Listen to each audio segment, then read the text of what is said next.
Hello, everybody. Happy Wednesday. Welcome back. How's fasting going? We have been optimizing our diet to the max, and we have started fasting, hopefully. Let me know in the chat box how you're feeling. And finally going to talk about movement, which we're only on week 5. So if you're not ready for it, just put it in your back pocket for now. But just know that movement is always going to make things better. Amazing. 325 to 317. That's amazing. Great job. And thanks for sharing. More energy. Good. Good, good. And hopefully you have more time, right? All right. Put your success in the chat box for us if you have any. If you have any recipes, any meal ideas, any food thoughts, anything, share it with for the greater good. All right. I'm going to share what we have accomplished or are continually working on with this diet and the optimization of it. We have the whole food plate, so always thinking of incorporating whole foods as much as possible, pushing out the processed foods as much as possible. Mindful eating is also part of that.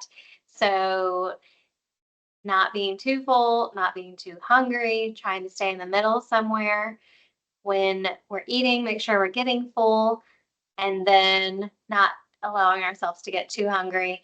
Now, that's going to be a little bit of a challenge while we're fasting, especially in the beginning. So know that. And you really want to lean into those training wheels in the beginning. So hot tea, coffee, lots of water, staying hydrated, remembering the plating method, only eating when we have decided we're going to sit down with a plate and our meal. We're not going to graze. We're not going to go grab something here and there. We're not going to steal off other people's plates. We're going to add lots of healthy fats to help keep us full and satiated between our meals. And then we're cutting the sugar out. Hopefully you are cutting and reducing. And I want to know, have you found sugar anywhere where you're surprised? Are there any products that you turned the nutrition label on, turned the nutrition label over and looked at it and thought, wow, I had no idea there was sugar in that?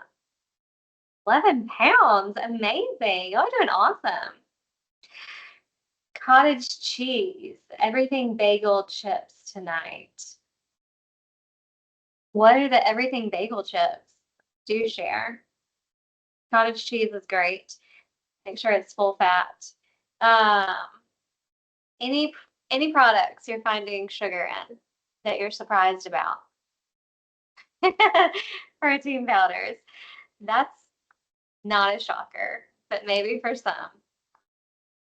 Most all protein powders taste sweet. Yeah, they're sneaky. So they're going to have some type of sweetener in them.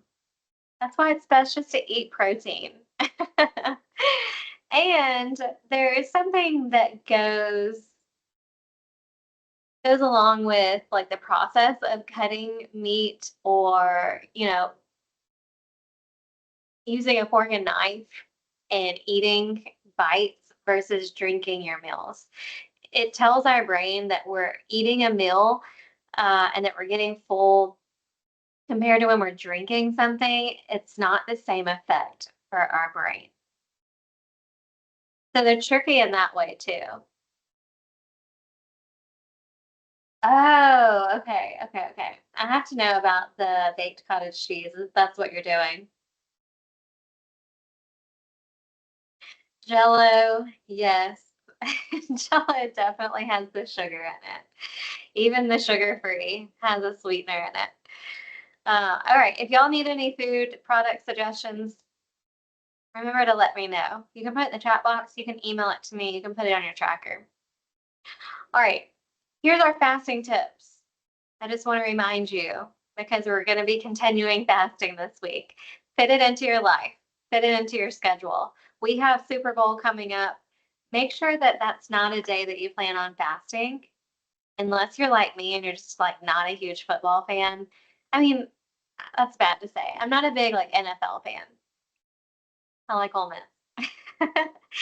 uh, if you're planning on the Super Bowl and the party and the food that it entails, my number one recommendation is to not fast that day. You do not want to go into a party or holiday fasted. You want to eat normally that day, have breakfast, have lunch, prepare leading up to the party or the event with some good, healthy meals so that when you get to the party, A, you're not starving. B, it's easier to make decisions when you're not starving. C, you are eating healthy that day, so you can splurge a little bit. But also, you should have more willpower if you go into it not hungry and if you go into it with have already eaten some healthy meals that day.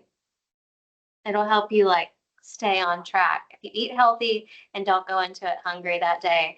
And then always keeping a drink in hand, water. It's really helpful for the hand to mouth so you're not snacking the whole time.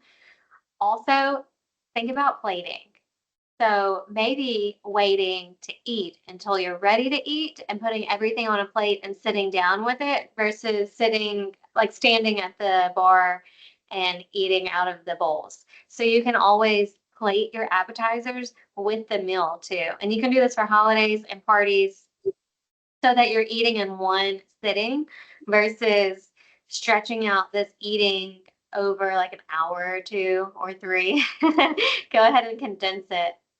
So you're condensing the amount of time your insulin is up and you're condensing the amount of time that your fat storage is turned on. So you can still live your life and do things that are fun, but you can do them a little bit smarter. All right.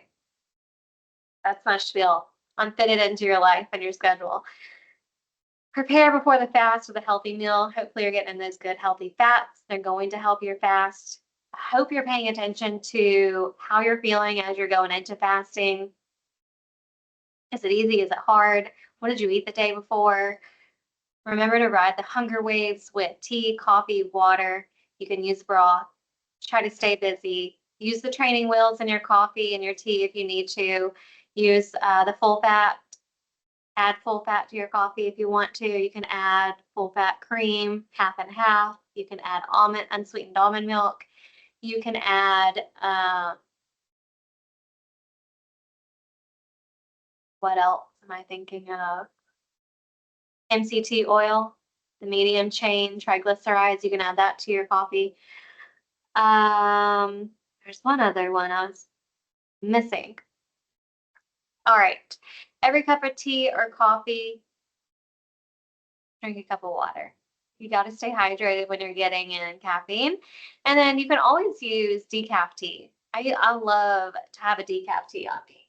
And I've been using Rishi lately. Check your salad dressings. Yes. Rishi teas, those are amazing. I've been using the Earl Grey one, that's caffeinated, and then I use the lavender mint. That one's decaf. They're really good. All right, make sure you're preparing for that meal when you break your fast because you're going to be really hungry when you get there. So make sure you're prepared with a good, healthy meal. Give your body about 2 weeks to adjust. Take notes on what you're eating, how you're feeling, and be safe. Stop fasting if you have to. You can always try another day. All right, and then let's talk about moving our bodies because it's all part of the whole holistic health wheel of health, if you will. We need movement. We got to move our bodies. And there's a lot of benefits to exercising while fasting. So yes, you can do it. It seems crazy to exercise without food in our body, but it is totally possible.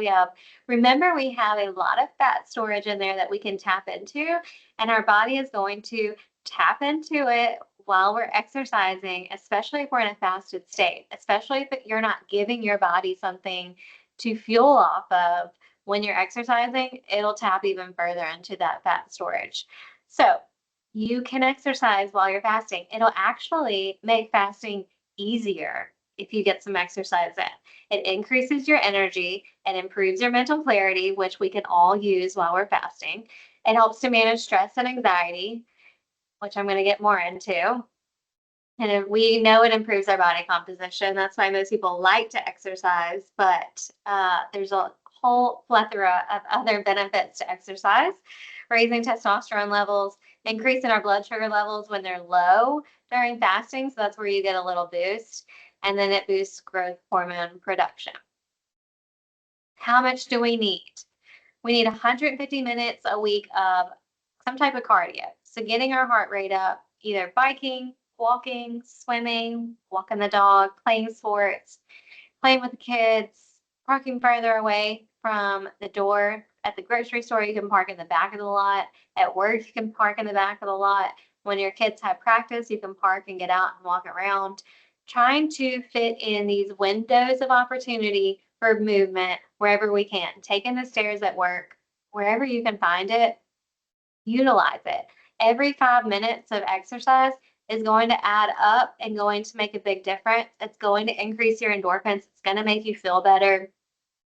It's going to reduce your stress, which we all need. And it's a very vital part of our life, moving. And then strengthening our muscles in some way 2 days a week. So this has to be a little bit more planned than cardio does. You can do it with or without weights. You can use body weight if you need to. I really prefer no weights, but you can do either way. 2 days a week. The real idea with movement is just to get it on the schedule and get it into your habits, into your daily habits, thinking about where am I going to get some movement in today. The only rules you have to fasting with exercise is listen to your body, which we should be doing that anyways with our mindfulness practice, and hydrate. So you may not need a pre-workout, you may not need a post-workout protein shake, but you do need water. You need water before, during, and after. And you may need a little salt to balance electrolytes. So keep that in mind. You may need a pinch of salt here and there. So hydrate is the most important thing you can do with exercise. And then just listen to your body, start slow, and work it up. All right. We have stress in our lives. We all do every day, and it's not fun. And if we are in a perfect fast and we experience a stressful situation, our blood sugar is going up, our insulin is going up, and our cortisol is going up. Cortisol is the stress hormone that goes up and it kicks the blood sugar and the insulin on, and it also kicks on our fat storage. So this is why stress is so important, because we could be doing all things perfect and stress could take over and start turning on our fat storage without any food in our mouth. So we have to find ways to reduce stress. And being proactive about it is really important. So doing these things before we're stressed will teach us how to react when we are in stressful situations, helping us be more mindful of our reactions. That's what meditation will do for you. Taking a couple minutes a day to just be still, look inward, close your eyes, breathe. You can use breathing exercises with meditation, really simple breathing exercises. You can use meditation apps, but you can meditate before you get out of the bed in the morning. You can meditate on the way to anywhere in your car if you're by yourself. I love to just ride around in my car with like no sound on whatsoever and just be still. I mean, you're not being still, you're driving, but just like have a moment of like silence is nice sometimes. There's a lot of noise on a day-to-day basis. You can meditate before bed at night. You can meditate at work if you just need to check out for 5 minutes. You could do that. All right, meditation is really important and it can be very helpful in responding to stressful situations when you get into them. Sleep is also really important. 7 to 9 hours a night is ideal. And I'm going to do a whole session on sleep. So I'm not going to go too deep into this. I'm just going to tell you 7 to 9 hours.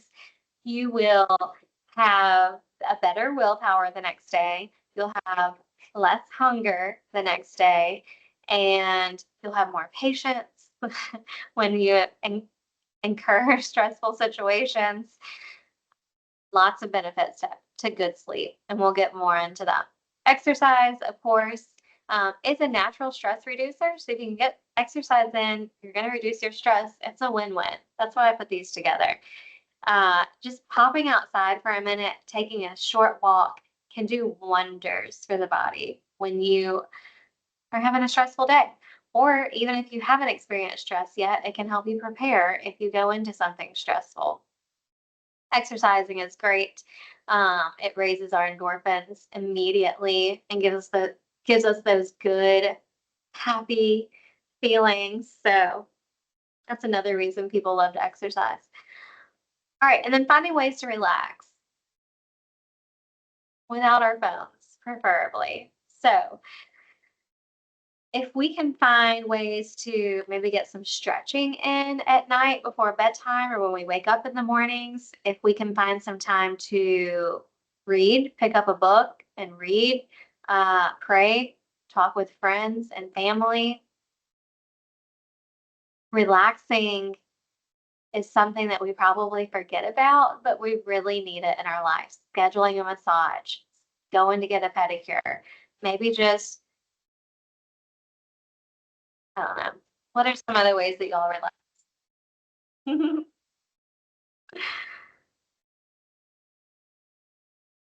Trying to think.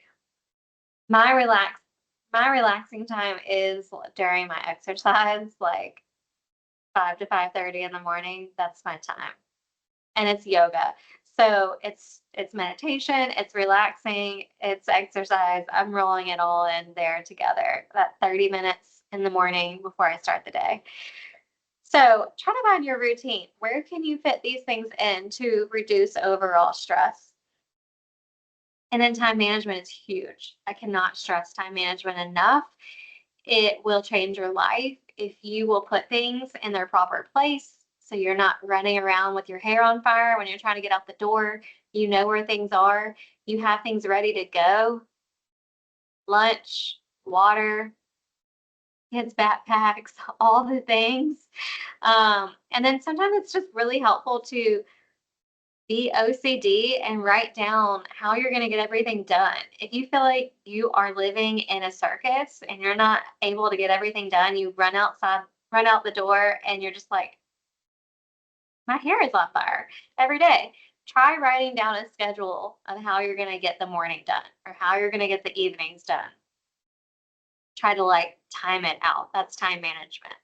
And it doesn't have to be perfect every day, but just getting like an idea of the flow can be really helpful.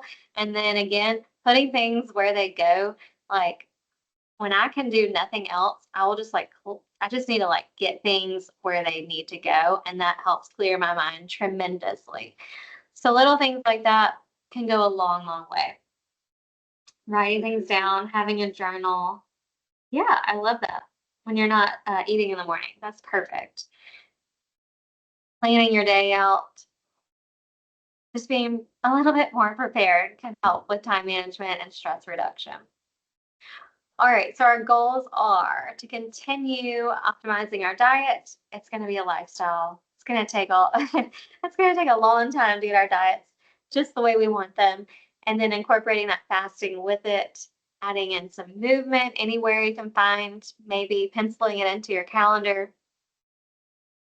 Remember that 5 minutes a day counts and it all adds up. If you do 5 minutes here, 5 minutes there, that's 5 more minutes than you were going to do.